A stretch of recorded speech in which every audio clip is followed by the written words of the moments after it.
All right, so a metaphysical question that has occupied philosophers for literally thousands of years has to do with permanence and change. And the questions have to do with whether or not reality includes change or whether or not reality is a state of permanence. And this goes all the way back to Parmenides constructing these purely logical arguments that given the quality or the nature of beingness and nothingness, it would be impossible for things to change and for something that didn't exist to come into existence, or for something that exists to no longer exist. And so from this, he concludes that reality is not as it appears to be. That is, that appears that reality involves change, like I'm moving my hands from one location to another right now as I'm talking to you. And Parmenides comes to the conclusion that no, that's logically impossible for change to occur. And lots of folks have grappled with this same question. Does reality include the phenomenon of change? And so I'll put the question to you. Is this true or false? Everything changes. Okay, so obviously, if I had a burrito in front of you and you were looking at it, you wouldn't necessarily on a moment-to-moment basis see it changing unless like a little piece of tomato or tofu or chicken or whatever this is kind of tumbled out and you'd say like, oh yes, it changed. I just watched that piece of food fall out of the burrito. But if you were just looking at the burrito and no motion was taking place, you'd probably still agree that the burrito is changing. Even though you can't perceive it with your eyes, it's lowering in temperature as it sits in front of us, and the molecular structure of its various ingredients are changing. So it's obviously things like the burritos change. It's obviously obvious that we change. I'm very different than I was 30 years ago. So the question is there anything that doesn't change? Can you think of anything that exists anywhere that doesn't change?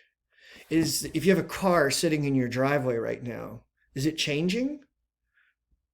What about a rock? Is it changing? And I think I'd be pretty hard. I think I would push pretty hard to argue that it's true that everything changes. You might not be able to perceive it when it's happening, but right now the rubber in the tires on your car, they're changing, they're degrading. Your car is, parts of it are rusting or your paint is oxidizing. Again, you can't perceive it, but it seems to be the case that even things like cars and rocks, they change. It just happens really slowly and imperceptibly. But it does seem to be the case that everything is in a constant state of change. And it wouldn't be accurate to say that something is exactly the same as it was just moments ago.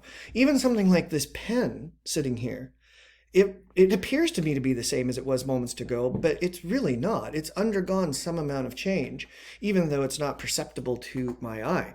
So now we go to this question. If it's true that everything changes, what does that imply about the thoughts that we have at any given moment? Is this statement true or false? The ideas I have in my consciousness about the present moment, right now as I'm talking to you, and what I'm experiencing represent things as they actually are, right? So I'm sitting here in front of my computer and I'm looking at it, and I believe I am in the present moment experiencing this thing as it is.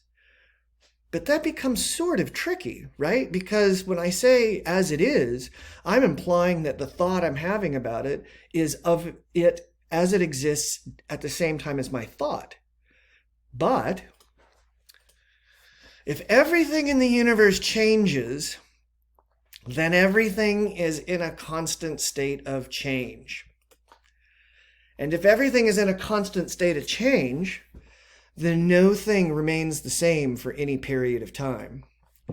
And if no thing remains the same for any period of time, then at any given moment, our conscious experiences of things as they were and not of things as they are.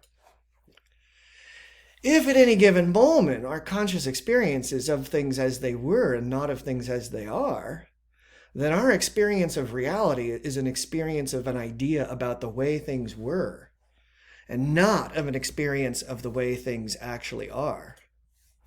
Therefore, if everything in the universe changes, then our conscious experience of reality is an experience of an idea about the way things were and not an experience of the way that things actually are.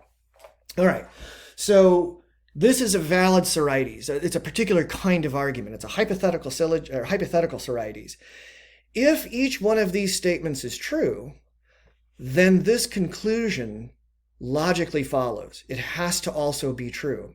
And this is sort of the tool that people like Parmenides used, like Zeno used, like Socrates, like Plato used. They constructed arguments based on premises that would seem to lead with logical necessity toward a particular conclusion. And so you can see here, we're now engaged in this 1,000-year-long or 2,000-year-long, almost 3,000-year-long conversation about reality, this metaphysical question about whether or not reality includes the phenomenon of change or whether or not reality includes permanence. And you can see here we've constructed an argument based on our conclusion that everything seems to be in a constant state of change, even if we can't perceive the changes that things are undergoing. And it leads to this conclusion here that what we think we're experiencing of the way things are, the sort of be here now idea, is kind of a logical impossibility. We can only really be here then, because by the time our mind processes the idea, that thing we've had the idea about has undergone change and is no longer the same as it was.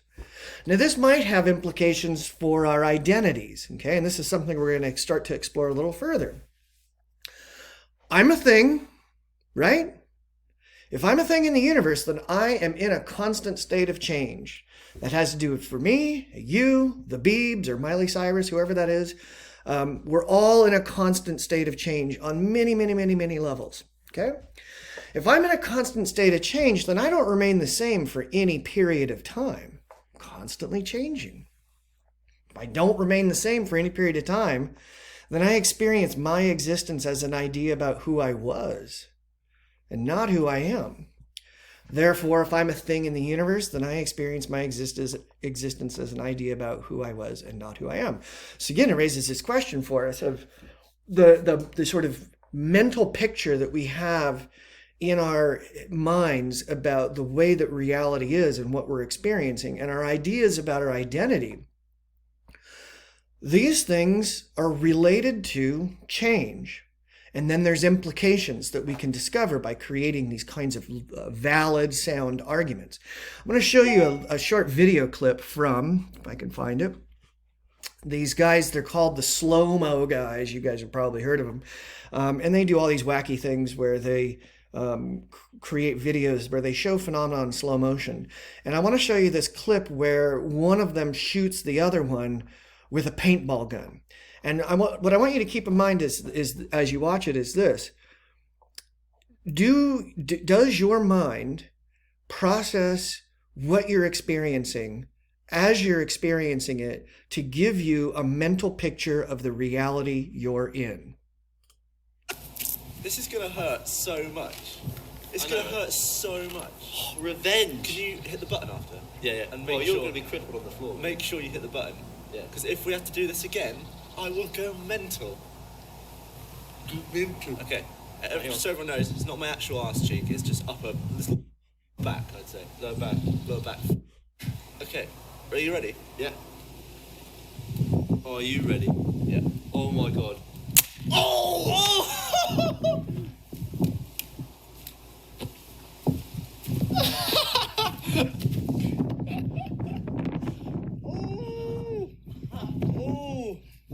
You're dripping paint out your arse cheek.